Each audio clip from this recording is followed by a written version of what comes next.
Good afternoon. चलो करें start. कहां तक हुआ था?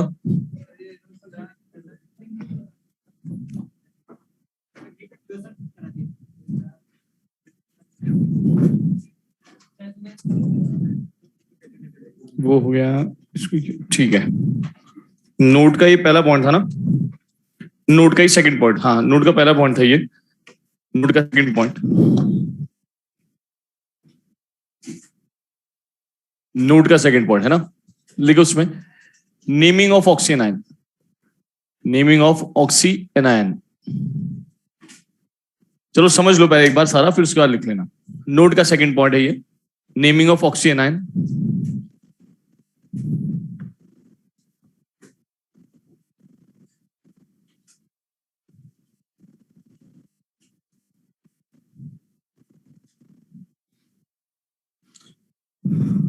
देखना है ब्लर आ रहा है क्या?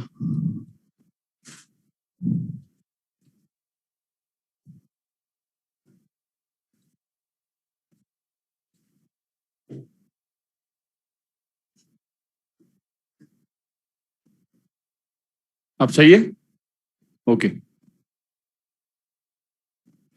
पेज नंबर कुछ नहीं बेटा, आपकी कॉपी में जो पेज नंबर है वो जहां लास्ट लिखा था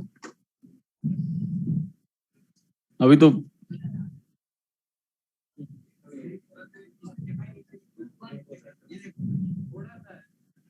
नहीं वो उनको ठीक है, वो अब आ गया उधर, सही है सब। नहीं, उनकी तरफ से कोई दिक्कत नहीं है, वो बोल रहे हैं। हाँ।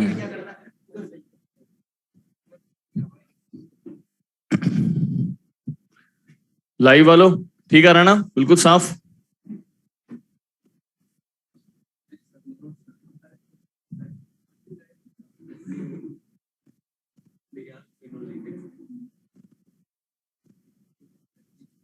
ठीक है, दिखने लायक तो है ना, मतलब।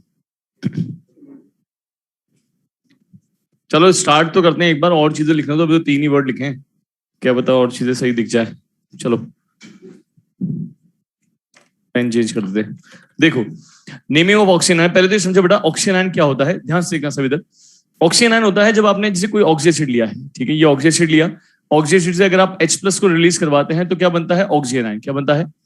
हाँ, तो ऑक्सी एसिड का एनायन जो बनेगा H प्लस निकलने के बाद वो कहलाएगा ऑक्सी एनायन कहलाएगा। अब बात ये आती है, इस ऑक्सी एनायन को आपने जो बनाया है इलेक्ट्रॉन H प्लस को निकाल करके, उसकी नेमिंग आपको करनी है। तो इसकी नेमिंग के कुछ रूल्स होते हैं, जैसे 2-3 रूल्स आपको फॉलो करने हैं। अगर आपको कोई अस एसिड दिया गया है जिससे आपने H प्लस निकाला है, मान लो वो ऑक्सी एसिड अस वाला था, लास्ट में अस है, क्लोरस, फॉस्फोरस, सल्फ्यूरस वगैरह वगैरह, है ना। अगर कोई अस एसिड है तो उससे H प्लस निकालने के बाद जो आयन बनता है, जो ऑक्सीजन आयन बनता है, उसके लास्ट में आता है आइट। क्या आता है? जैसे सल्फ्यूरस एसिड से H प्लस निकाला तो बनेगा सल्फाइड आयन, फॉस्फोरस से फॉस्फाइड, हाइपोक्लोरस से हाइपोक्लोराइड आयन, आई बात समझ में? ब्रोमस से ब्रोमाइड आयन, क्लोरस से क्लोराइड आयन, ऐसे बनेगा। आइट आयन बनेगा अस एसिड से। अगर आपने कोई एक एसिड लिया है लास्ट में, क्या लिया है? एक है, जैसे सल्फ्यूरिक एसिड है, फॉस्फोरिक एसिड है, क्लोरिक एसिड है, परक्लोरिक एसिड है, बोरिक एसिड है ना, जो भी हाइपो ये क्या कहते हैं आइडिक एसिड है, पर आइडिक एसिड है, ब्रोमिक एसिड, दुनिया भर के एसिड जिसमें लास्ट में एक आता है, तो उनसे H प्लस निकालने के बाद, H प्लस यहाँ पे जरूरी नहीं है एक ही निकले, हो सकता है 2 निकल रहे हो, जो भी H एसिडिक है वो निकाल रहे हैं हम यहाँ पर। तो एक H प्लस निकाला हमने, मान लीजिए यहाँ पे H प्लस निकाला, तो जो आयन बनेगा वो बनेगा 8 आयन। क्या बनेगा? 8 आयन बनेगा। सी एक रूल और ये बोलता है जो इंपॉर्टेंट रूल है, इफ इन ऑक्सीनाइन, इफ इन ऑक्सीनाइन, जो ऑक्सीनाइन बना है उसमें अगर कोई एसिडिक H बचता है, एसिडिक H इज लेफ्ट,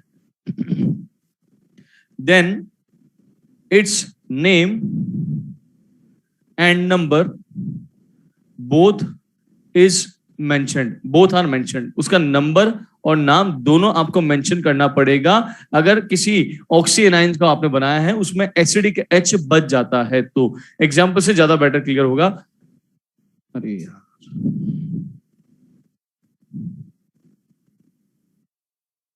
ठीक आ रहा है बिल्कुल अब तो लाइव वालों?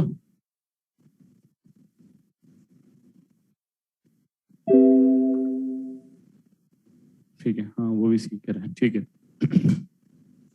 देखो एग्जाम्पल से ज्यादा बेटर क्लियर करते हैं इस चीज को। जैसे एग्जाम्पल लिया आपने यहाँ पे, नेमिंग समझना बेटा बहुत इंपॉर्टेंट है। जैसे एग्जाम्पल लिया आपने यहाँ पर H3PO2, क्या लिया? H3PO2, इसको बोलते हैं हाइपोफॉस्फोरस एसिड। क्या बोलते हैं इसको? हाइपोफॉस्फोरस एसिड के नाम से जाना जाता है। आपको पहले भी लिखवा चुका हूं। इसमें फॉस्फोरस की स्टेट अगर आप देखेंगे तो कौन सी स्टेट है? +1 स्टेट है। इसका स्ट्रक्चर आपने बनाया था P डबल से स्टार्ट करना है, याद है? जितने H जितने O है उतने OH लगा दो, बाकी H को डायरेक्टली जोड़ दो। यही था इसका स्ट्रक्चर। अगर आप इसमें एसिडिक H देखेंगे तो अकेला एसिडिक H एक ही है, जो O से जुड़ा हुआ H है वही एसिडिक H होता है। यहाँ पे कितने हैं? एक है, ठीक है। अब मैंने क्या करा, इसमें से निकाल दिया एक H+, क्या निकाल दिया? H+। तो H+ निकालने के बाद H कितने रह गए? 2, PO2 और क्या आ गया यहाँ पे? माइनस। क्या आ गया? माइनस। यहाँ से H+ निकल गया तो माइनस आ गया इस पे, बन गया H2PO2 माइनस। बोलो सही है? ये कौन सा एसिड था? लास्ट में क्या है? H है। तो ये बन गया बेटा इसका कौन सा आयन? हाइपोफॉस्फाइड आयन। क्या बन गया? हाइपोफॉस्फाइड आयन यहाँ पे आपने बना दिया। सिंपल सिंपल सा हाइपोफॉस्फाइड आयन। ये दोनों H जो यहाँ पर है वो एसिडिक H नहीं है, क्योंकि वो किससे जुड़े हुए हैं? P से। किससे जुड़े हुए हैं? P से जुड़े हुए हैं। अगर यहाँ पर कोई HO से जुड़ा हुआ बचता तो उसका नाम और उसका नंबर, नाम और संख्या भी, मतलब सॉरी, मुझे नाम और संख्या दोनों मुझे लिखने पड़ते। अगर एक बचता तो मोनोहाइड्रोजन भी साथ में लिखना पड़ता, दो बचते तो डाई हाइड्रोजन भी साथ में लिखना पड़ता। जैसे फॉर एग्जाम्पल मैंने यहाँ लिया, लेट्स सपोज B नंबर पे H3PO3। क्या लिया है? H3PO3 यहाँ पे लिया है। और इस H3PO3 या H3PO4 ले लो, चलो यहाँ पे ये लिया आपने। बताओ ये कौन सा एसिड है? Phosphoric acid. कौन सा एसिड है? फॉस्फोरिक एसिड है यहाँ पर। ये इसका स्ट्रक्चर मुझे पता है, P डबल बॉन्ड O, यहाँ OH, यहाँ OH, यहाँ OH। तीनों H कौन से हैं? एसिडिक। तीनों H ही कौन से हैं? एसिडिक है। मैंने क्या करा, अभी यहाँ पर एक H+ निकाला। कितना निकाला? एक H+ मैंने यहां से निकाला। अभी एक H+ निकाला तो ये बना बेटा H2PO4 माइनस, बोला है ना। और ये दोनों जो H हैं वो एसिडिक H है। एक निकला है, अभी दोनों एसिडिक H बचे हुए हैं क्योंकि O से जुड़े हुए हैं, है ना। ये फॉस्फोरिक एसिड था, एक एसिड था, तो इसका आयन का नाम बनने वाला है फॉस्फेट। क्या बनने वाला है? फॉस्फेट। एक का 8 क्या बनेगा? एक का 8 बनेगा। फॉस्फोरिक का फॉस्फेट तो बनने वाला है इसे। लेकिन यहाँ पर दोनों जो H बचे हैं वो किससे जुड़े हुए हैं? O से। एसिडिक H है कि नहीं है? है। तो इनका नाम और इनका नंबर भी आपको साथ में लिखना पड़ेगा। अकेला फॉस्फेट आयन नहीं बोल सकते आप इसको। तो इसका नाम होगा डाई हाइड्रोजन फॉस्फेट। क्या नाम होगा? Di hydrogen phosphate ion. ये इसका कंप्लीट नेम होगा। समझ में आई के बात, है ना। अगर मैंने इसी में से यहां से एक ही H+ निकाला होता, मान लो दोनों H+ निकाले होते हैं, दो H+ निकाले होते, तो ये बनता बेटा यहाँ पर HPO3-2। बोलो सही है? दो हाइड्रोजन निकालते तो ये बनता है HPO3-2। अब दो हाइड्रोजन निकलने के बाद भी एक H जो बचा है वो कौन सा है? Acidic H। तो इसका नाम क्या लिखना है मुझे बताओ? फॉस्फोरिक एसिड का क्या बनेगा? Phosphate ion. क्या बनेगा? फॉस्फेट आयन तो बनना ही है, ये तो कंफर्म है। लेकिन अब एक एसिडिक H बचा हुआ है, एक बचा हुआ है इस बार, तो अब क्या नाम हो जाएगा? मोनोहाइड्रोजन। क्या हो जाएगा? मोनोहाइड्रोजन फॉस्फेट आयन बोलोगे इसको आप। अकेला फॉस्फेट आयन नहीं कहलाएगा ये। आई बात समझ में, है ना। अगर मैंने इसमें से तीनों H+ निकाल दिए होते तो ये बनता PO4-3। क्या बनता? PO4-3 बनता। अब बताओ कोई भी H बचा क्या? नहीं बचा। नहीं बचा तो सिंपल फॉस्फोरिक एसिड का क्या बन गया? Phosphate ion. क्या बन गया? Phosphate ion. आई बात समझ में। तो आपको नेमिंग किस प्रकार से करनी है? इस तरह से करनी है कि आपको एसिडिक H को भी देखते हुए चलना है साथ में, कि बच रहा है या नहीं बच रहा है। अगर नहीं बच रहा है तो कोई दिक्कत ही नहीं है, अस का सीधा 8 कर देना, 8 एक का सीधा 8 कर देना। लेकिन बच रहा है तो उसको भी आपको मेंशन उसमें करना है, नाम और नंबर दोनों के साथ में, ठीक है। यहाँ मोनो नहीं भी लिखोगे तब भी चल जाएगा, या हाइड्रोजन फॉस्फेट भी लिख दोगे तब भी चल जाएगा, कोई दिक्कत नहीं। क्यों? क्योंकि एक हाइड्रोजन है तो हाइड्रोजन लिखो या मोनो हाइड्रोजन लिखो, बात एक ही, अंडरस्टूड है कि एक ही हाइड्रोजन है। एक से ज्यादा है तब डाई ट्राई पे आपको जाना है। आई बस में। अब इसका यूज क्या है? इसका यूज ये है कि आपको क्वेश्चंस दिए जाएंगे, आपको कुछ इस प्रकार से आपको बोला गया है, आपको यहाँ पे फॉर्मूला देना है। क्या देना है? Give formula for the following. आपको यहाँ पे नाम देगा, वो नाम दे करके बोलेगा इनका फॉर्मूला बनाइए। अब तक अपन क्या कर रहे थे? अब तक अपन फॉर्मूला था अपने पास में, अपन उससे नाम लिख रहे थे। मेटाफॉस्फोरिक एसिड, है ना, ऑक्सोफोरिक एसिड, है ना, ओलियम वगैरह लिखा था, है ना, याद है कुछ आपको? वो सब अपने नाम लिखे थे, फॉर्मूले से अपने नाम लिखे थे। अब की बार क्या बोला है? नाम दिया हुआ है और फॉर्मूला पूछेगा, उल्टा पूछेगा यहाँ पे। तो मान लो आपको उसने यहाँ पर एक दिया है कैल्शियम हाइपोफॉस्फाइड, कैल्शियम हाइपोफॉस्फाइड, ये उसने आपको यहाँ पे दिया गया है और बोला गया बताइए इसका फॉर्मूला क्या होगा। तो इस तरह से जब भी दिया जाए तो आपका पहला काम ये होना चाहिए बेटा कि इसमें आपको टेल पकड़नी है, नेम की टेल पकड़ लो, लास्ट में चल जाओ यहाँ पे। तो टेल पकड़ोगे तो टेल में क्या आ रहा है? मतलब पक्का अस एसिड से बना होगा, जो आयन बना होगा वो अस एसिड से बना होगा। और यहाँ क्या आ रहा है? हाइपोफॉस्फाइड, मतलब हाइपोफॉस्फोरस एसिड से बना होगा। हाइपोफॉस्फोरस एसिड तो हाइपोफॉस्फाइड आयन बनाएगा। तो आपको ये पता होना चाहिए हाइपोफॉस्फोरस एसिड का फॉर्मूला क्या होता है। तो पहली तो बात होगी हाइपोफॉस्फोरस एसिड ये होता है, है ना। इसमें एसिडिक एच कितने होते हैं, एक, कितने होते हैं, एक ही एसिडिक एच होता है, लिखा हुआ है ऊपर वहां पे, है ना। अब मैंने वो भी निकाल दिया यहां से, तो ये जो दो एच बचे हैं वो एसिडिक है कि नहीं है, हाँ नहीं है, नो एसिडिक एच, यहाँ पे कोई भी एसिडिक एच नहीं है, तो इसका नाम क्या होगा, हाइपोफॉस्फोरस एसिड का सीधा सीधा हाइपोफॉस्फाइड आयन, खत्म हो गया, सिंपल सा हाइपोफॉस्फाइड आयन। क्या हाइपोफॉस्फाइड तक पहुंच गए, हाइपोफॉस्फाइड आयन पे चार्ज कितना है, -1, उसके साथ में इन्होंने क्या जोड़ा हुआ है, कैल्शियम पे चार्ज कितना होता है, +2, तो +2 वाले कैल्शियम के साथ में H2PO2 माइनस कितने लगाने पड़ेंगे, 2, देयरफॉर फॉर्मूला बन गया बेटा कैल्शियम H2PO2 होल ट्वाइस, ये है कैल्शियम हाइपोफॉस्फाइड का फॉर्मूला। आया समझ में, ऐसे आपको जाना है, नहीं आया, और एग्जांपल देख लो, एग्जांपल ये एक और यहाँ पे बी नंबर पे आपने लिया, यहाँ पे सोडियम फॉस्फाइड, सोडियम फॉस्फाइड आपने यहाँ पे लिया। अब सोडियम फॉस्फाइड की अगर बात करें, बताओ सोडियम फॉस्फाइड बोला है उसने यहाँ पे, फॉस्फाइड सोडियम वाला आइड है तो एसिड रहा होगा, फॉस्फाइड है तो फॉस्फोरस एसिड रहा होगा। फॉस्फोरस एसिड क्या होता है, ये H3PO3, जिसमें मुझे पता है कितने एसिडिक एच होते हैं, 2 एसिडिक एच होते हैं, 2 एच हैं जो O से जुड़े हुए मिलेंगे आपको स्ट्रक्चर के अंदर, मिलेंगे बेटा। मैंने क्या करा, एक H+ निकाला पहले, कितना निकाला, एक निकाला, तो ये बना बेटा H2PO3 माइनस, है ना। अभी भी इसमें एक एसिडिक एच है कि नहीं है नाम बताओ, फॉस्फोरस एसिड का फॉस्फाइड आयन तो बनना ही है, लेकिन एक हाइड्रोजन बचा हुआ है, इसलिए हाइड्रोजन फॉस्फाइड, क्या बोलोगे इसको, हाइड्रोजन फॉस्फाइड आयन बोलोगे। लेकिन यहां आपको कहीं भी नाम में हाइड्रोजन फॉस्फाइड दिख रहा है या केवल फॉस्फाइड दिख रहा है, केवल फॉस्फाइड दिख रहा है, इसका मतलब यहाँ पर हाइड्रोजन बचाना है कि नहीं बचाना है, मतलब यहाँ एक H+ निकलेगा, दोनों निकल जाएंगे, दोनों निकल जाएंगे, तो दोनों एसिडिक एच को आपने यहां से निकाला, हाँ समझ में।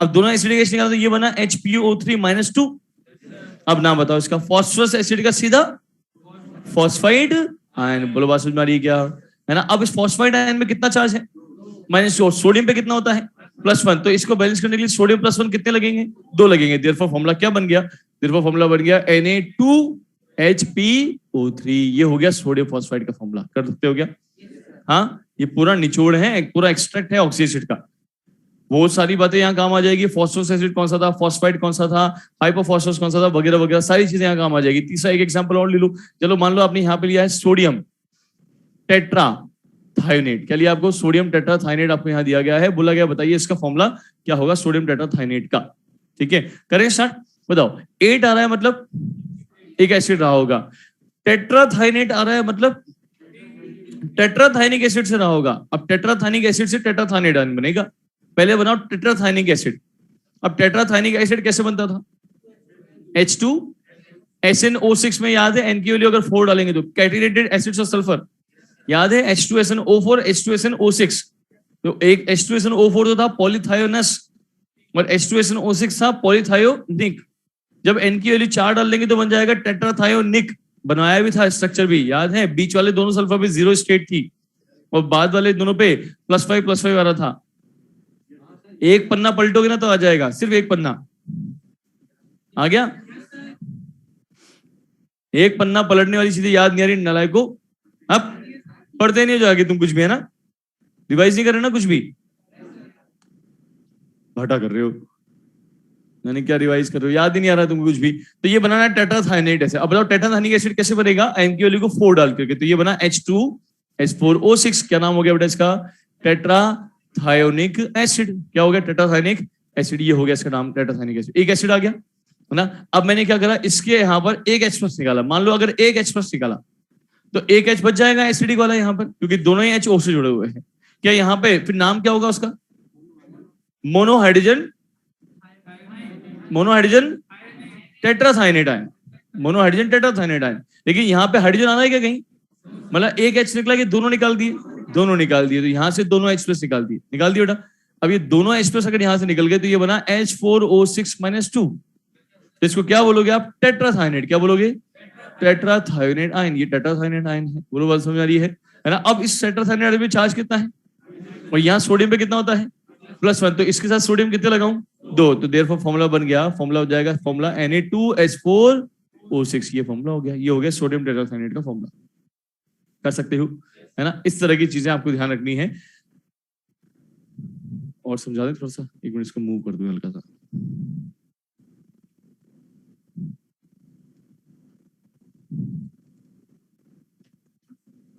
देखो देखो नेक्स्ट एक एग्जांपल और लिया है यहाँ पे, डी। ये लिया है बेटा यहाँ पे sodium cyclo hexa Meta phosphate. चलो ये ले लो छोटा सा, sodium cyclo hexa Meta phosphate. इसकी बात कर रहे हैं, इसका अपन नाम बना रहे हैं। बताओ, 8 है, एक एसिड रहा होगा। फॉस्फेट है, फॉस्फोरिक एसिड रहा होगा। मेटाफॉस्फेट है, मतलब मेटाफॉस्फोरिक एसिड रहा होगा। मेटाफॉस्फोरिक एसिड से बना होगा मेटाफॉस्फेट आयन। मेटाफॉस्फोरिक एसिड बना होगा मेटाफॉस्फेट आयन। तो पहले क्या बनाना है? मेटाफॉर्म बनानी है। किसकी? फॉस्फोरिक एसिड की। तो पहले तो आपको ये पता होना चाहिए फॉस्फोरिक एसिड का फॉर्मूला क्या है। ये, इससे मैंने एक एच हीट करके एक वाटर निकाल दिया, याद है आपको? ये बना मेटाफॉस्फोरिक एसिड। कौन सा बना? मेटाफॉस्फोरिक। मेटाफॉर्म बनाने के लिए याद है क्या करते थे? हीट करके एक वाटर निकाल देते थे। ये मेटाफॉस्फोरिक एसिड आपने यहां बना दिया, बना दिया है ना। अब मैंने क्या करा? अब बताओ, मेटाफॉस्फोरिक एसिड पे रुकना है या मेटाफॉस्फेट आयन बनाना है? तो इसका आयन बनाने के लिए क्या करेंगे? इसमें से भी H प्लस निकाल देंगे। तो ये H प्लस भी आपने निकाल दिया, बना PO3 माइनस। नाम क्या हुआ? मेटाफॉस्फोरिक एसिड का सीधा सीधा मेटाफॉस्फेट आयन। ये मेटाफॉस्फेट आयन हो गया। इतना क्लियर बेटा, है ना। अब इस मेटाफॉस्फेट आयन में चार्ज कितना है? -1। और ऐसे कितने लिए हैं उसने? हेक्सा 6 लिए हैं। अगर एक पे -1 तो 6 पे कितना?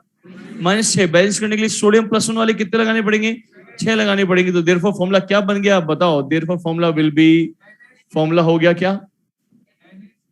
Na6PO3 whole 6। ये बन गया सोडियम साइक्लो हेक्सा मेटाफॉस्फेट का फॉर्मूला। साइक्लो तो यहां पे सिर्फ इसलिए क्योंकि इसका स्ट्रक्चर साइक्लिक होता है, तो बस साइक्लो लिखा हुआ है। ये कंपाउंड जो है ना, ये कंपाउंड, इसको कंपाउंड को बोलते हैं अपन यहां पे, इसको लिखेंगे Na6P6O18। इस कंपाउंड का नाम होता है कैल्गन। क्या नाम होता है? कैल्गन कंपाउंड बोलते हैं इसको। कैल्गन वर्ड आया कैल्शियम गॉन से। किसे? कैल्शियम गॉन से कैल्गन वर्ड दिया गया है। पानी के अंदर हार्डनेस को रिमूव करने में बहुत बड़ा रोल प्ले करता है ये, परमानेंट हार्डनेस को हटाने में। Calcium gone, Calgon compound.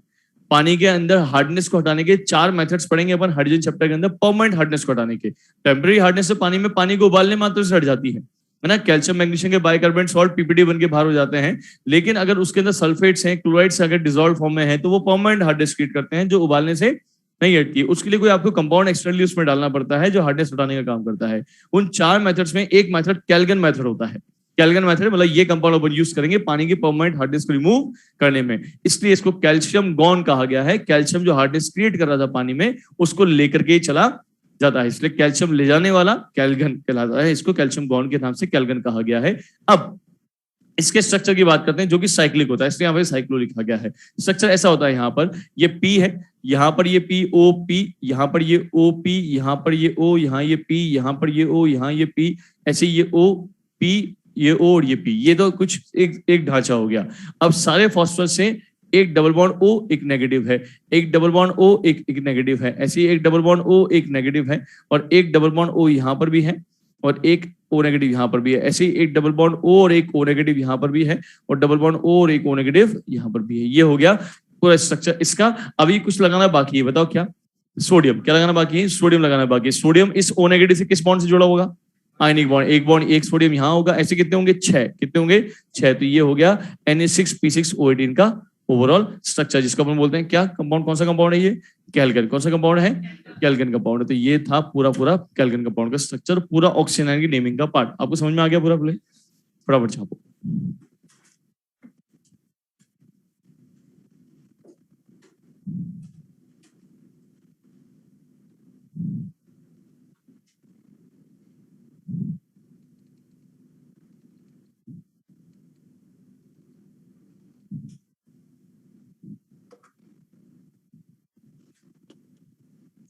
Live वालों, जब शुरू के 2 कॉलम हो जाए तो बता देना, मैं उसको शिफ्ट कर दूंगा।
आउट है,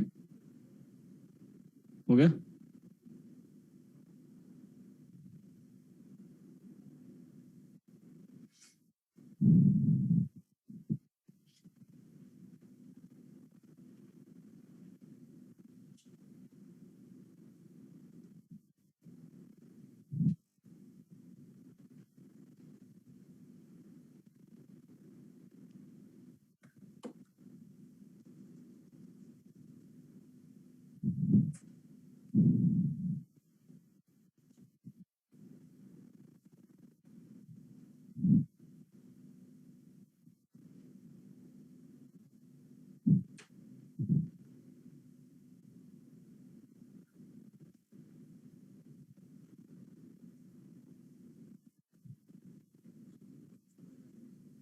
एक बाउंड से, हाँ डबल क्या ये डबल, अरे डेड डैश डैश दिखाया है बेटा, डबल नहीं है यार, वो ऐसे दिखा दे और दिखा दे बस। हाँ एचपीओ, हाँ सॉरी HPO4 बिल्कुल, ये HPO4 है।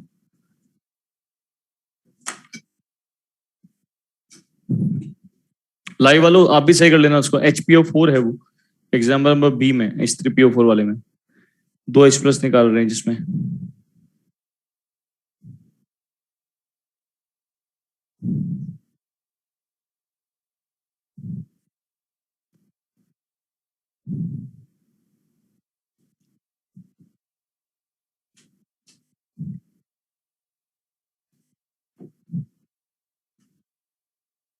क्योंकि नाम में हेक्सा लिखा हुआ है बेटा सौरभ, हेक्सा मतलब 6 मेटाफॉस्फेट आयन लिए ना, तो बैलेंस करने के लिए सोडियम भी 6 आएंगे।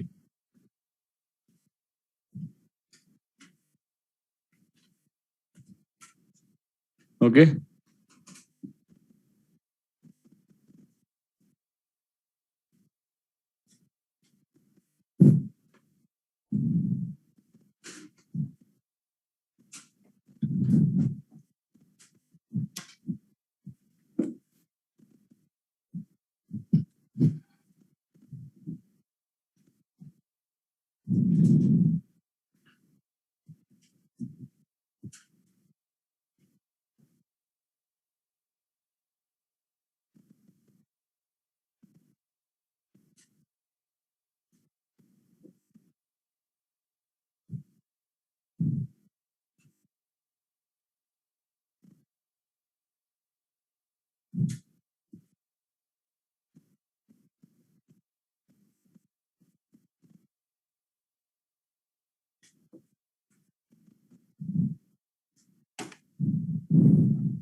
हम्म,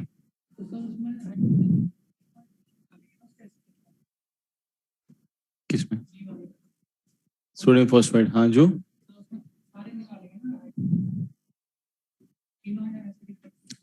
एसिडिक हाइड्रोजन कितने हैं फॉस्फोरस में?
फर्स्ट ही समझ में नहीं आया।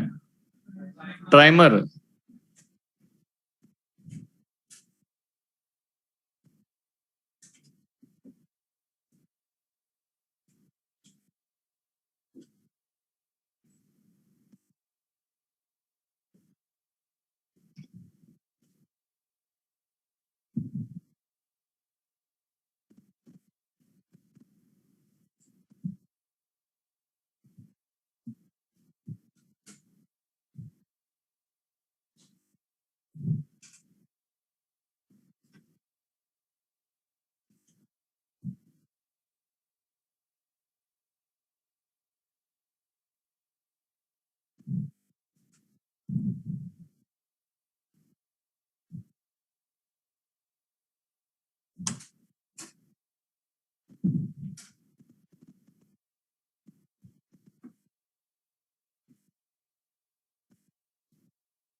कैलगन के ब्रैकेट में कैल्शियम गॉन।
क्या?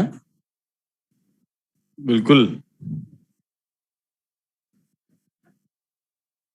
याद करने का स्ट्रक्चर कोई से भी नहीं बेटा, यहाँ कहाँ स्ट्रक्चर बने हुए हैं, यहाँ स्ट्रक्चर थोड़ी बने हुए हैं, है ना।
एक minute.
Positive, positive oxygen state of central atom, ये लिखा हुआ है।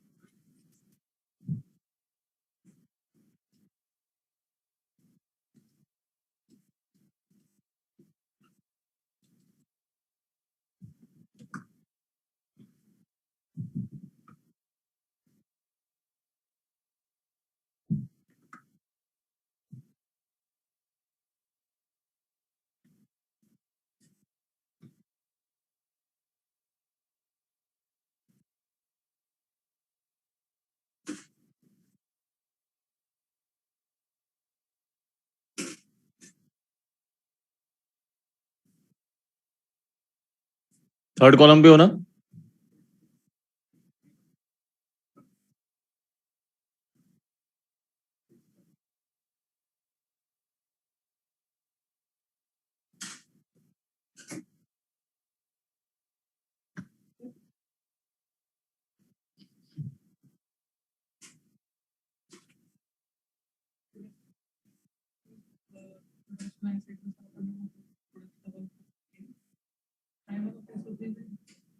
क्या थोड़े थे? हाँ, नहीं नहीं, बॉन्ड तो वही ब्रेक हो रहा है, बस यहाँ पे वहां एक हो रहा था, यहाँ पर यहाँ भी एक ही हो रहा है। बॉन्ड तो वही है, पर यहाँ तोड़ने का तरीका बिल्कुल वहां पर, वहां लीनियर पॉलीमर तक जा रहा था, यहाँ लीनियर पॉलीमर नहीं बनता, बस साइक्लिक ट्राइमर तक बनता है।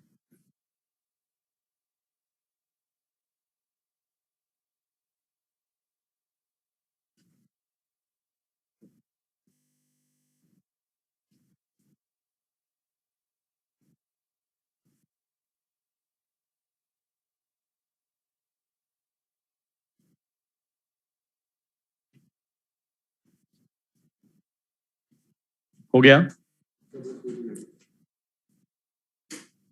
पूरा लिखोगे पहले? हाँ, लिखो, चलो जल्दी लिखो, फिर इसको पूरा लिखो, फिर समझाते हैं एक साथ। 10 मिनट नहीं, 5 मिनट, 5 मिनट है बस, जल्दी लिखो।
H4P2O7 है बेटा, H2P2O7 नहीं है वो, H4P2O7 है जिसके नीचे पायरो लिखा हुआ है, पायरो।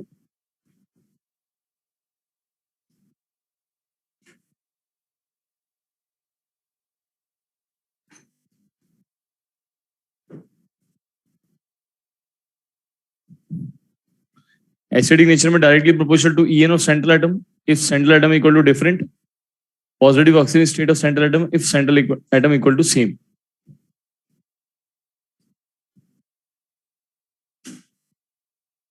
एरो के ऊपर पॉइंट फिफ्थ में कुछ नहीं लिखा हुआ, हीटिंग का साइन लगा हुआ है।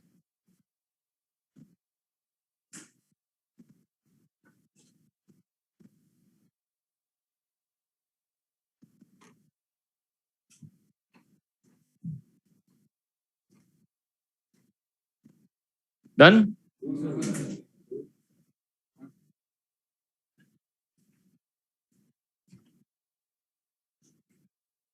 हाँ, पीएच बॉन्ड है 8 पॉइंट में।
हो गया।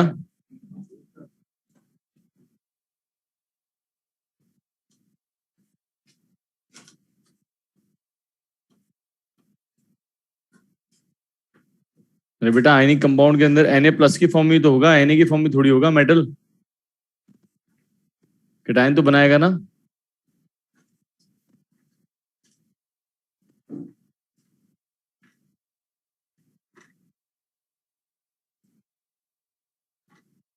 सौरभ,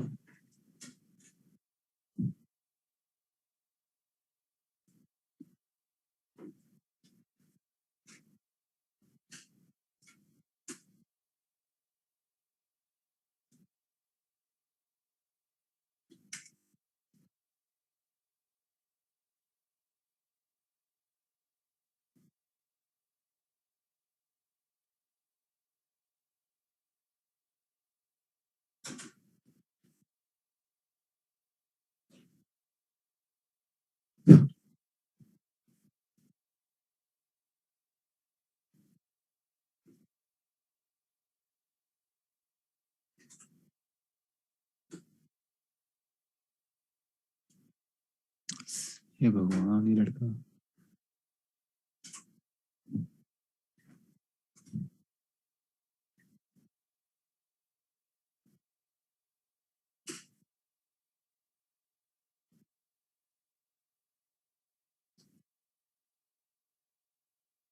डन।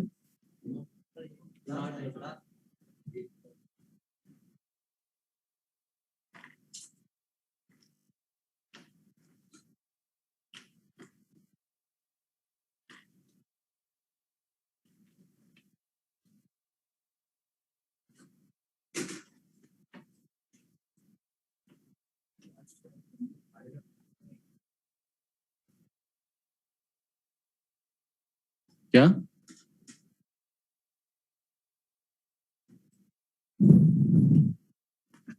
थोड़ा सा दिमाग लगाता है, नहीं लगाता तो पढ़ते वक्त, कॉपी करते वक्त?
हो गया अब तो?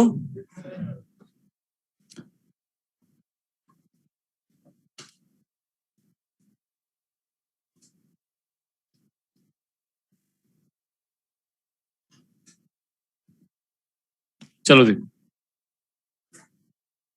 देखो अब समझना स्टार्ट करते हैं इसको। करें स्टार्ट?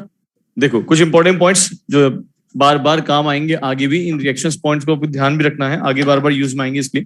देखो पहला है SO3 जो है गैस, वो ट्राइमर के फॉर्म में भी एग्जिस्ट करती है, ठीक है। SO3 का ट्राइमर भी बनता है, और ट्राइमर किस फॉर्म में होता है? सॉलिड फॉर्म में। किस फॉर्म में होता है? सॉलिड फॉर्म में। ट्राइमर मतलब S3O9 क्या बनेगा?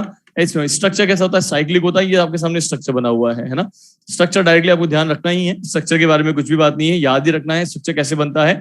और बातें क्या क्या पूछी जा सकती है, जैसे इसमें SOS बॉन्ड कितने हैं, तो SOS SOS SOS कितने हो गए?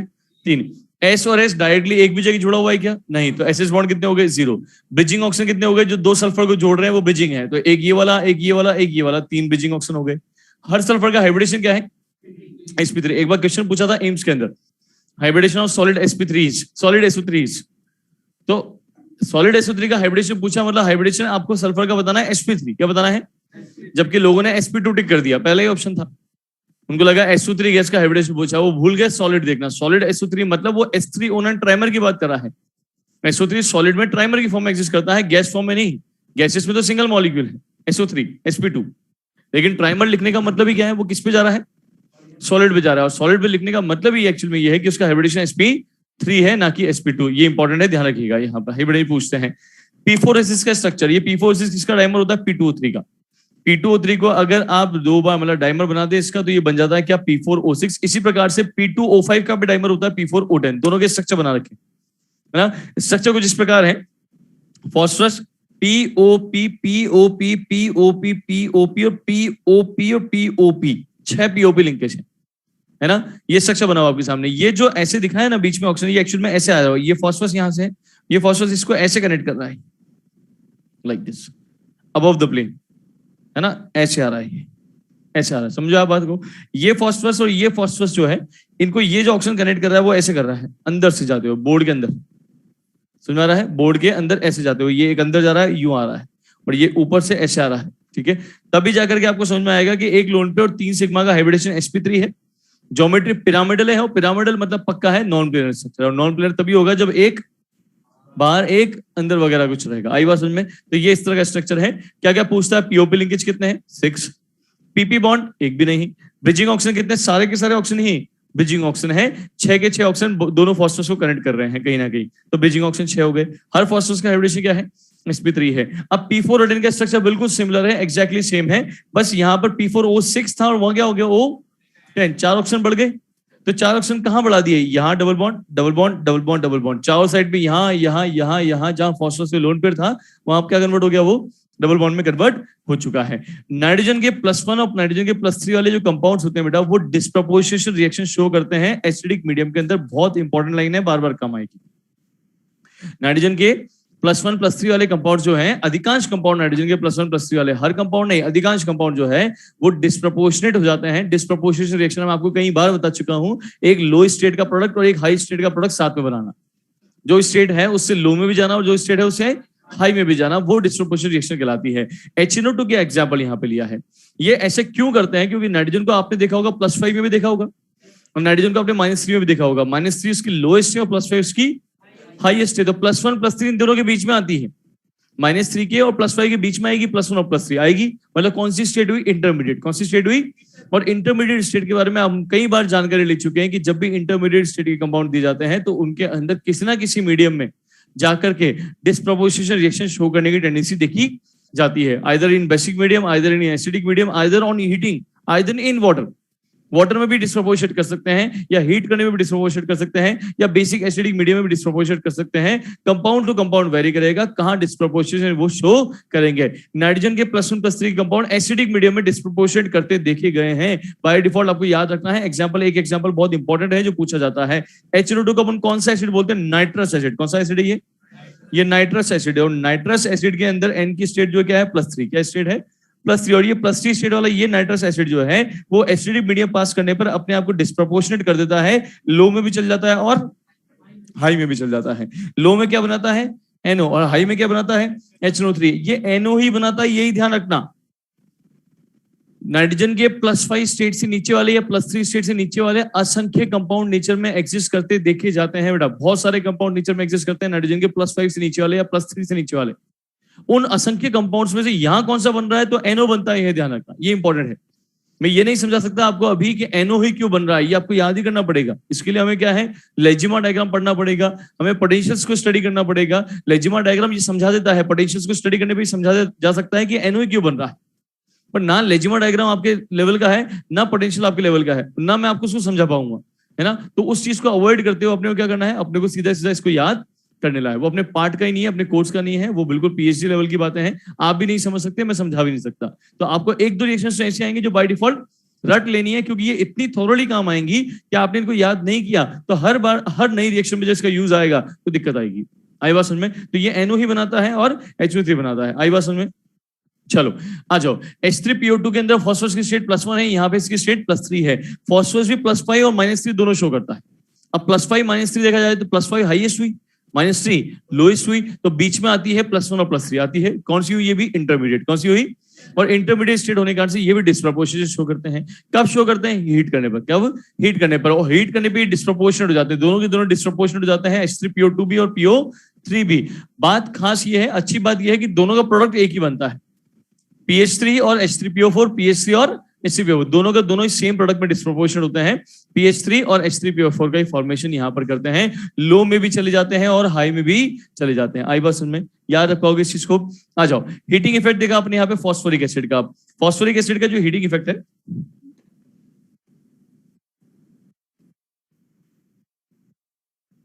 देखो फॉस्फोरिक एसिड के हीटिंग इफेक्ट की बात कर रहे हैं। फॉस्फोरिक एसिड का हीटिंग इफेक्ट लिया अपन ने यहाँ पे, जैसे हीट करना स्टार्ट किया 200 डिग्री से के टेम्परेचर पे जैसे पहुंचे 200 डिग्री के आसपास पे, 2 में से 1 वाटर मॉलिक्यूल निकल गया। पता है 2 में से 1 वाटर निकला कौन सी फॉर्म बनाता है, पायरो बन गया, H4P2O7 पायरो फॉर्म बन गया। जैसे आपने 600 डिग्री के आसपास पे हीट किया, 1 वाटर मॉलिक्यूल और बाहर हो गया, 2 H और 1 ऑक्सीजन फिर गया, तो ये बचा बेटा H2P2O6। इस H2P2O6 को मैं और करके लिख सकता हूँ HPO3 का डाइमर। देखो H2P2O6 हो गया क्या।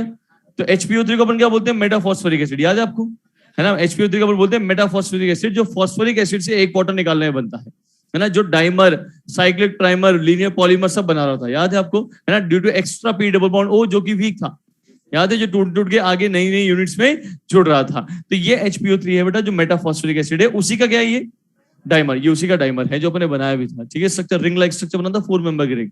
ठीक है, चलो अब इसको फर्दर हीट किया अप्रोक्सीमेटली रेड हॉट टेम्परेचर पे, मतलब अप्रोक्सीमेटली 950 डिग्री सी के आसपास या 1000 डिग्री सी के आसपास का टेम्परेचर माना जाता है रेड हॉट टेम्परेचर। तो इस टेम्परेचर पे जब हीट किया बचा कुछ वाटर मॉलिक्यूल भी गया, एक वाटर मॉलिक्यूल और निकल सकता था वो भी निकल गया, तो P2O5 बचा। क्या बचा? P2O5 बचा, एनहाइड्राइड ऑफ H3PO4। क्या कहलाएगा ये? क्योंकि H3PO4 से अब सारे वाटर मॉलिक्यूल निकालने के बाद ये बना है, तो ये उसका क्या बनाया आपने? एनहाइड्राइड बनाया, और इसके अंदर सारा वाटर मॉलिक्यूल निकलने के बाद बना है, तो इसको अब वाटर को अट्रैक्ट करने की टेंडेंसी बहुत ज्यादा है, इसलिए इसको आप ड्राइंग एजेंट या डिहाइड्रेटिंग एजेंट के रूप में भी काम ले सकते हो। आगे आने वाली रिएक्शन अपन जहां पे इसको देखेंगे अपन डिहाइड्रेटिंग एजेंट के रूप में काम में लेते हुए। आई बात समझ में? आ जाओ नेक्स्ट यहाँ पर। अब है ये वाला पार्ट। ये वाला पार्ट ऐसा है बेटा जो अपने आप में पीरियोडिक टेबल से रिलेटेड है। पीरियोडिक टेबल में एक टॉपिक आता है इलेक्ट्रोनेगेटिविटी, है ना, इलेक्ट्रोनेगेटिविटी, वहां पर ये पार्ट करवाया जाता है ना, पर अपना पीरियोडिक अभी हुआ नहीं है, बाद में होगा।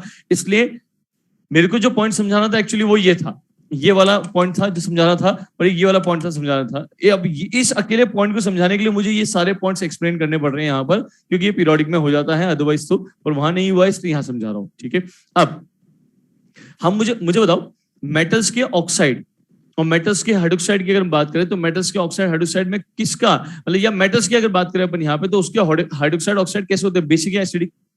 बेसिक। और नॉन मेटल्स कैसे होते हैं? एसिडिक होते हैं। ठीक है, मेटल्स में हाइड्रोक्साइड ऑक्साइड बेसिक होते हैं, except the amphoteric metals. Amphoteric वालों को छोड़ दो, बाकी सबके कैसे होते हैं? बेसिक होते हैं। ठीक है, नॉन मेटल्स के कैसे होते हैं? एसिडिक होते हैं, ऑक्साइड और हाइड्रोक्साइड।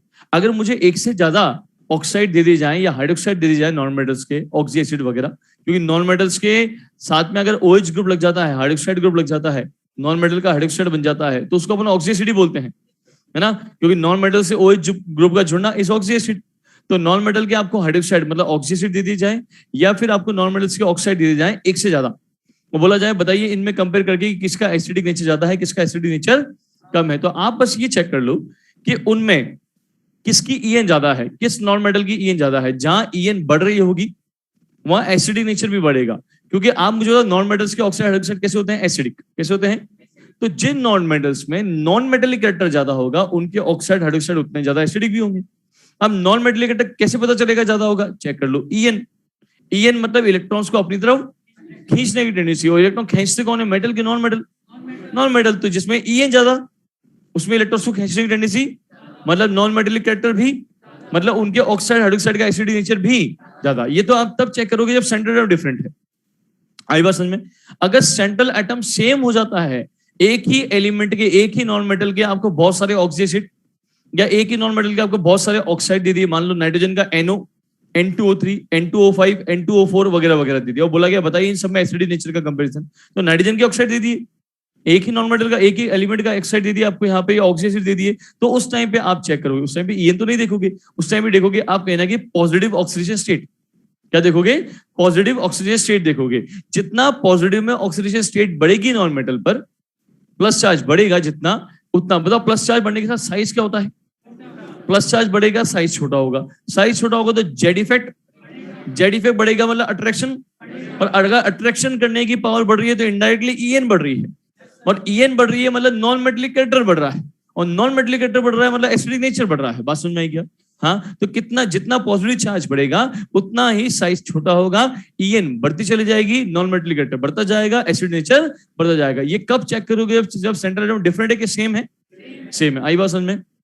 अब आ जाओ इस पे, ये लिया आपने यहाँ पर, acidic nature of oxides and oxides depend कर रहा है EN ऑफ सेंट्रल एटम पे। जब सेंट्रल एटम डिफरेंट है और अगर सेंट्रल एटम सेम है तो आपको चेक करनी है positive oxidation state of central atom. बात समझ में आई क्या? एग्जांपल, जैसे आपको B2O3 दिया, CO2 दिया और N2O5 दिया, आपको बोला गया इन तीनों में बताइए एसिडिक नेचर का ऑर्डर क्या होगा, है ना? बोरोन, कार्बन, नाइट्रोजन, क्या तीनों अलग अलग एलिमेंट है? हाँ, तो यहां से लेकर के यहां तक हम देखा जाए तो EN ऑफ सेंट्रल एटम जो है वो बढ़ रहा है। अगर सेंट्रल एटम की EN बढ़ रहा है तो नॉन मेटेलिक कैरेक्टर बढ़ेगा, एसिड नेचर भी बढ़ेगा। देखो बढ़ रहा है। आया बात समझ में?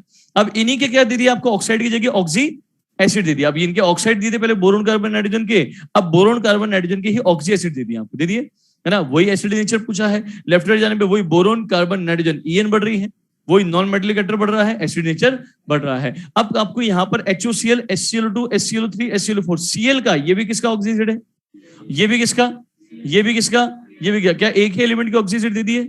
इसका मतलब अब चेक करोगे आप पॉजिटिव ऑक्सीजन स्टेट, इस पे चार्ज चेक करा +1, इस पे +3, इस पे +5, इस पे +7, क्या यहां से आने पे प्लस चार्ज बढ़ रहा है?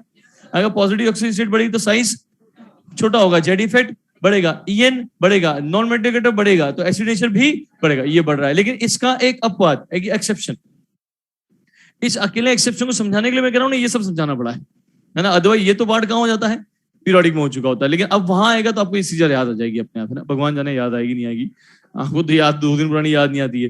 देखो एक्सेप्शन की बात करते हैं।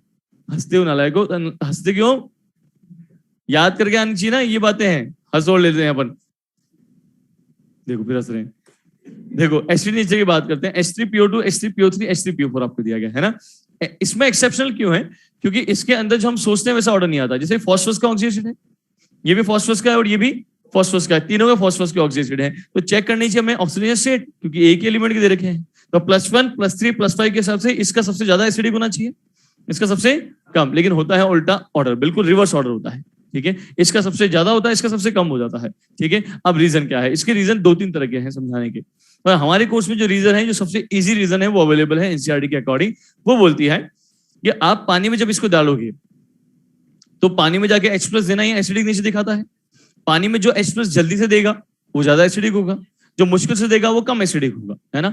अब मैंने इसको पानी में डाला, इसको पानी में डाला, इसको पानी में डाला, तीनों में ही अगर आप देखोगे तो इसमें O से जुड़ा हुआ H 1 है, इसमें O से जुड़े हुए H 2 है, इसमें O से जुड़े हुए H 3 है। पानी में बताया O से जुड़ा हुआ H पानी के साथ क्या करता है, H बॉन्डिंग। क्या करता है, H बॉन्डिंग। पानी के साथ जब भी वर्ड यूज करा जाए तो मान लेना H बॉन्डिंग की बात की जा रही है। तो O से जुड़ा हुआ H है, पानी के साथ क्या करता है, H बॉन्डिंग करता है। यहाँ पे कितने करेंगे, 1, यहाँ 2, यहाँ 3। तो एक्सटेंट ऑफ H बॉन्डिंग बढ़ रही नहीं बढ़ रही है। अगर H पानी के साथ में H बॉन्डिंग कर लेगा, जो H O के साथ जुड़ा हुआ है वही एसिडिक H होता है, उसी को निकलना होता है। अगर वही H पानी के साथ जाकर के H बॉन्डिंग में उलझ जाएगा तो उसके लिए H+ के रूप में निकलना आसान हो गया कि मुश्किल।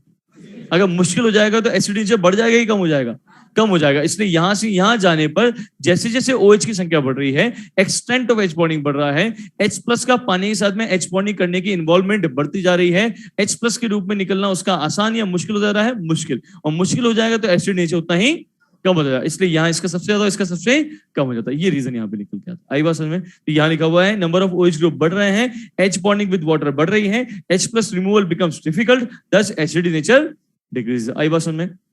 नेक्स्ट पॉइंट लिया आपने यहाँ पर रिड्यूसिंग नेचर ऑफ फास्फोरस के ऑक्सीडेशन का। रिड्यूसिंग नेचर देख रहे हैं अपन यहाँ पर, रिडक्शन करने वाली बात कर रहे हैं। रिड्यूसिंग नेचर फास्फोरस की ऑक्सीडेशन जो है वो रिड्यूसिंग नेचर भी रखते हैं। कैसे रखते हैं, 2 बातें कंपेयर करेंगे अपन यहाँ पे, ठीक है। देखो आप मुझे बताओ रिडक्शन का मतलब क्या होता है, H+ का जुड़ना,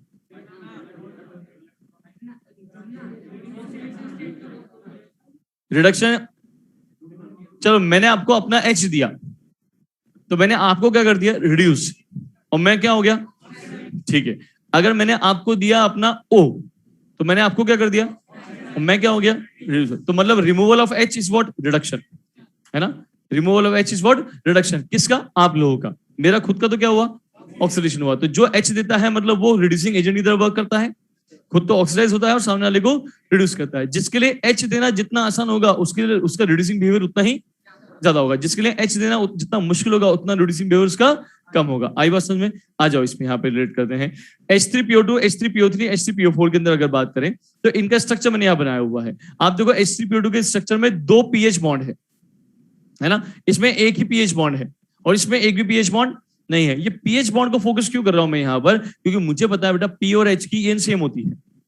अगर P और H की EN सेम है तो इस दोनों बॉन्ड्स पे या इस वाले बॉन्ड पे डेल्टा EN का डिफरेंस 0 है।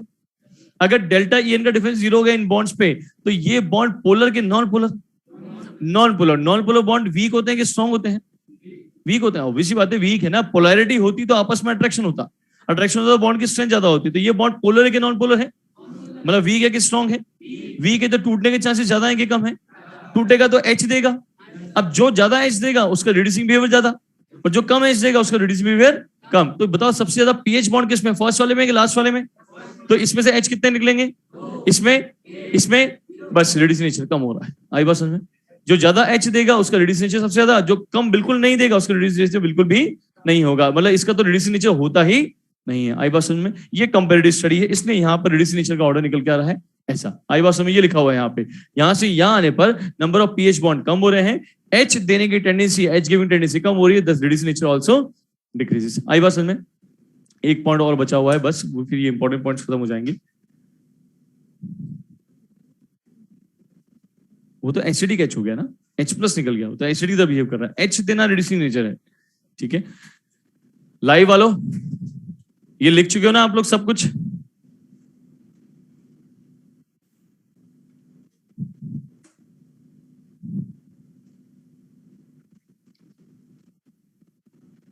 एक पॉइंट और है, वो भी कवर कर लेते हैं, फिर आगे बढ़ेंगे। आगे तो क्या बढ़ेंगे, खत्म ही हो जाएगा।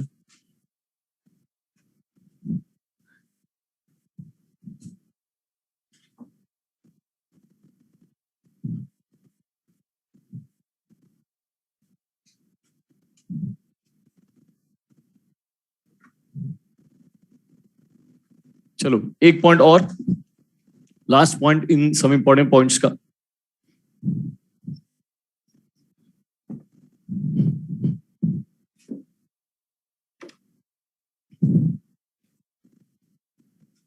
कौन सा नंबर का है?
देखो सब, देख लो एक बार, लो घंटी बज गई, देख लो एक बार। टेबुलर फॉर्म में बेटा किस किस हेलोजन के कौन कौन से ऑक्सीजन नेचर में एग्जिस्ट करते हैं वो बताया गया है यहाँ पर, है ना। हाइपोहेलस, ये हेल यहाँ पे एक्चुअली हेलोजन को रिप्रेजेंट कर रहा है, जो भी आपने हेलोजन ली है। जैसे एफ लिया है तो हाइपोफ्लोरस, हाइपोक्लोरस, हाइपोब्रोमस, हाइपोआइडस, ऐसे हो जाएगा नहीं, है ना। हेलस मतलब क्लोरस, ब्रोमस, आइडस, लेकिन ब्रोमस आइडस एग्जिस्ट नहीं करता है, सिर्फ क्लोरीन का एक ही बनता है, HCl2 क्लोरस एसिड यहाँ पे, ठीक है। फ्लोरीन का एक ही नेचर में ऑक्सीजन एग्जिस्ट करता है, वो है हाइपोफ्लोरस वाला, ना ये बनता है +3 वाला, ना +5 वाला, ना +7 वाला, क्योंकि फ्लोरीन पे कभी प्लस चार्ज हो ही सकता है, इवन +1 भी नहीं हो सकता। यहाँ +1 लिखा हुआ है, बाकी सबके रेस्पेक्ट में है, लेकिन यहाँ फ्लोरीन पे चार्ज क्या है, -1 है, इसका ध्यान रखना। ये फ्लोरीन पे चार्ज -1 है, यहाँ पे ऑक्सीजन पे चार्ज 0 है, और इस हाइड्रोजन पे चार्ज जो है वो +1 है, इसको ध्यान रखते हुए चलना, ठीक है। फ्लोरीन मोस्ट इलेक्ट्रोनेगेटिव एलिमेंट है पीरियोडिक टेबल का, उस पर कभी प्लस चार्ज होता ही नहीं है। कुछ बुक्स इस पे प्लस चार्ज लिख देती है, ध्यान रखना, मिल जाएंगे आपको ऐसी बुक्स, सलन गलत है, बिल्कुल गलत। एफ पे कभी प्लस चार्ज होता ही नहीं है, एफ पे -1 चार्ज ही आता है हमेशा, ठीक है। आ जाओ, HClO3, HbRO3, HIO3, अगर क्लोरिक एसिड, क्या बोलोगे, हेलिक मतलब क्लोरिक, ब्रोमिक, आइडिक, ये तीनों के एग्जिस्ट करते हैं। पर आइडिक, पर ब्रोमिक, पर क्लोरिक, ये भी तीनों के एग्जिस्ट करते हैं, लेकिन फ्लोरीन का एग्जिस्ट नहीं करता। फ्लोरीन का तो एक ही बनेगा, कौन सा, HF। तो HF is the only oxy acid of fluorine which exist in nature, और ये अनस्टेबल भी होता है, क्योंकि यहाँ पे ऑक्सीजन और फ्लोरीन का साइज बहुत छोटा है, इसलिए LP रिपल्शन इतना जबरदस्त होता है कि इसको हाईली अनस्टेबल बना देता है। तो ये टेबल है जो आपको डायरेक्टली ध्यान रखनी है कि किसके ऑक्सी एसिड बनते हैं, किसके नहीं बनते, और कौन कौन से बनते हैं, ठीक है, कौन सी स्टेट वाले बनते हैं, नेम वाइज ध्यान रखना है बस। बाकी ठीक है, उसके बाद नेक्स्ट टॉपिक स्टार्ट होगा, हाइड्रोलाइसिस वाला पार्ट। लाइव वालों एंड करूं मीटिंग या आप लिख रहे हो?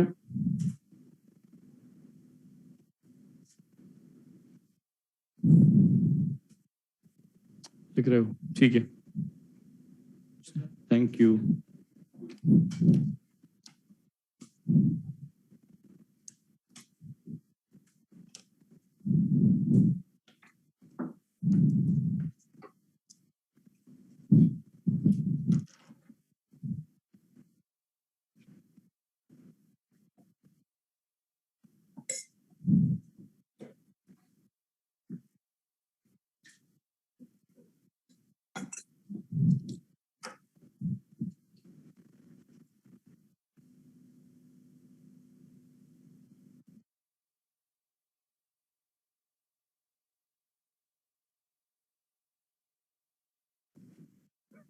गुड इवनिंग, जय श्री कृष्ण।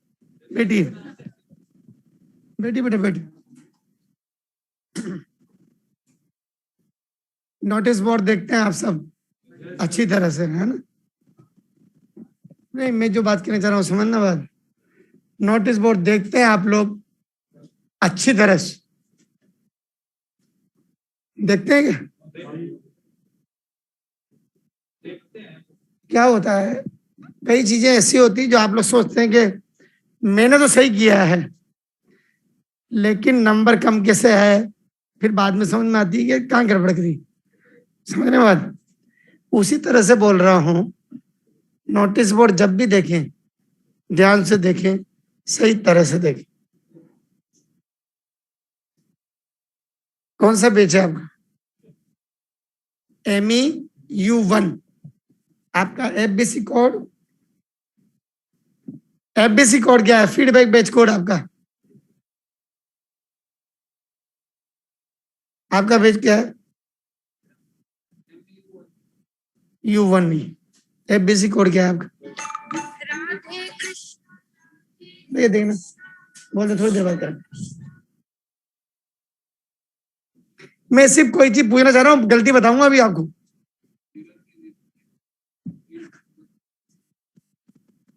कंफ्यूजन जो है ना, आपने अभी जो पेपर दिए उसमें FBC कोड गलत डाले हैं।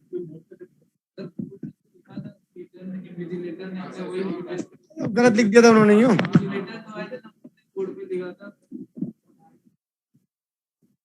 कोई बात नहीं, आप, मैं आपको ये बताया, हमने आपको सबको ये कहा कि ये लिख के आना है। समझ के बाद वहां सबका ही गलत हो गया, आपका यू और वी का। समझ रहे बात? आप, आपको किसी लेक्चरर के लिए नहीं देना फीडबैक, एलन के लिए फीडबैक ले रहे हैं हम। समझ रहे बात? आप एलन के लिए फीडबैक कैसे लेंगे? आपसे जुड़े हुए लेक्चरर हैं, तो लेक्चर के जरिए हम अपना फीडबैक ले रहे हैं आपसे। समझ रहे हैं बात? तो वो तो पूरा ही बिगड़ गया। बिगड़ गया मतलब फीडबैक की बेच कोड अलग है, तो वो तो बेकार हो गया। और ये वहां सिखाता है सब, इसमें आपके यूवी वाले इतने समझदार नहीं है क्या बच्चे? मैं नहीं, बहुत समझदार है। ये दिक्कत आई। फीडबैक बेच कोड लिख लो और वही लिख के आया करो। ध्यान रखें, लिखो MEU1E, MEU1E वाले लिखे भले, MEU1E वाले 0308 0308 यही लिख के आना। हाँ, वो आपने चेंज कर दिया, वो लफड़ा पड़ गया वहाँ, है ना? वहाँ नहीं, जो आपके यहाँ लिखा हुआ है ना नोटिस बोर्ड, वही सही है। 03 आप लिखे MEV1, V1 वाले, MEU वाले ही सब, वी वाले भी है ना बेटा, याद है मुझे, इसलिए तो बोल रहा हूँ। MEV1E वाले लिखे 0312 0312। आप यही लिख के आना, इनका मत लिखे आना। इस चीज का ध्यान रखना बेटा, क्योंकि क्या होता है, पहली बार इतने सालों में पहली बार किसी का फोन आया कि अरे ये आपके बच्चे नहीं समझेगा। मैं समझते सब है, नोटिस बोर्ड भी देखते हैं। इसी तरह से याद रखिए बेटा, आपके फेस की री क्लास जब भी लगेगी, क्लास में अनाउंसमेंट भी होगा, नोटिस बोर्ड भी लगेगा। लेकिन यदि अदर फेस की कोई डिक्लार लगी तो अनाउंसमेंट नहीं होगा। नोटिस बोर्ड पे नोटिस लगा दिया, अब आपको देखना है और आपको जरूरत है तो अफसर के पास जाएं, हमारे पास आए, हमें लगेगा कि क्लास में जगह है तो हम आपको परमिशन देंगे। लेकिन कब देंगे? जब आपको याद पर रहेगा कि हाँ ये इलेक्ट्रोस्टैटिक्स की या कोई टॉपिक की क्लास लग रही है, उसमें आवश्यकता है, किसी को किसी की जरूरत है उस अनुसार। समझ गए बात? तो नोटिस बोर्ड रोज देखते रहे, इस चीज का ध्यान रखें। और मास्क तो लगा के रखना है, लेकिन आप लोग सोचते हैं कि कोरोना तो भगा ही दिया, तो वायरल तो है यार, और वायरल का कोई मरीज आपके बीच बैठ गया तो फिर क्या करेंगे? आजा पास बैठ जाए, दोस्ती निभाएंगे? मास्क से 80 से 90% बच जाएंगे आप वायरल से। तो वायरल जरूर लगाएं, अपना भी ध्यान रखें, दूसरे का भी ध्यान रखें। मास्क तो जरूरी है बेटा। क्या हुआ? एक्स्ट्रा क्लास तो बेटा दीदी रे, आपका पेज MEU, बिल्कुल। एन अभी तो इंग्लिश की लगाएंगे पहले तो, आपकी नेक्स्ट वीक में इंग्लिश की लगाएंगे टी के साथ। इंग्लिश का खत्म हुआ, बोर्ड की क्लास जो है, उसके बाद फिजिकल एजुकेशन लगानी है, आपकी और भी एमटीएस की क्लासें लगानी है। सबके लिए प्रयास चल रहे हैं और जल्दी ही लगवा देंगे, ठीक है? पी वालों की लग रही है, उसके बाद आप लोगों की भी लगेगी। ये मत सोचना कि उनकी लग गई, हमारा क्या हुआ, सबका लगेगी। लेकिन अब हम हमारी क्षमता है इस रूम की कि होने में तो 165 का रूम में 168 का, लेकिन हम कोरोना की वजह से और गाइडलाइन की पालन करते हुए 50 जने, 60 जने, 70 जने, 80 जने बैठा रहे। समझ रहे? अब यदि सबकी एक साथ लगा देंगे तो फिर कहाँ बैठाएंगे? समझ रहे? इसलिए बेच फेज वाइज चल रहा है, तो थोड़ा आपका सहयोग भी चाहिए और हम व्यवस्था करें, ठीक है? जय श्री कृष्ण।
Good evening.